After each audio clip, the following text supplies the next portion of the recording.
राज्य निवडणूक आयोगाकडून जिल्हा परिषद व पंचायत समिती निवडणुकीची आचारसंहिता केव्हाही लागू शकते.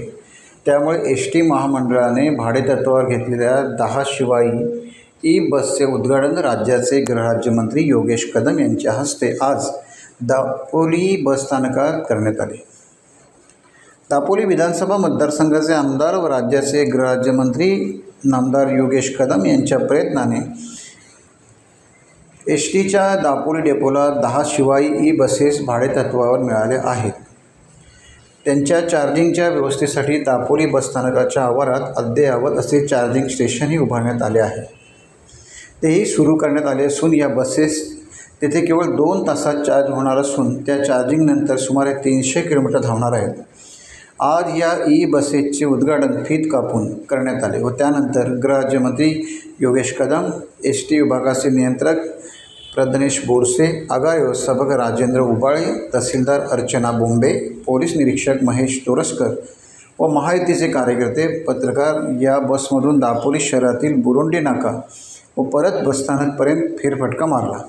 त्यानंतर झालेल्या कार्यक्रमात योगेशदा कदम म्हणाले, सध्या एस.टीच्या ताफ्यात असलेल्या बसेस जुन्या व कालबाह्य झाल्या असल्याने दरवर्षी एस.टीच्या ताफ्यात 5000 बसेस घेण्याचा निर्णय राज्य सरकारने घेतला आहे.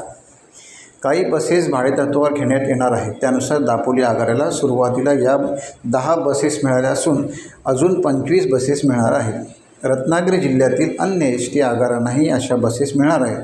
या बसेस वातानुकूलित असल्याने प्रवाशांना आरामदायक प्रवास करता येणार आहे. या बसेसमधून खाजगी प्रवासी वाहतूकदारांची स्पर्धा होणार आहे.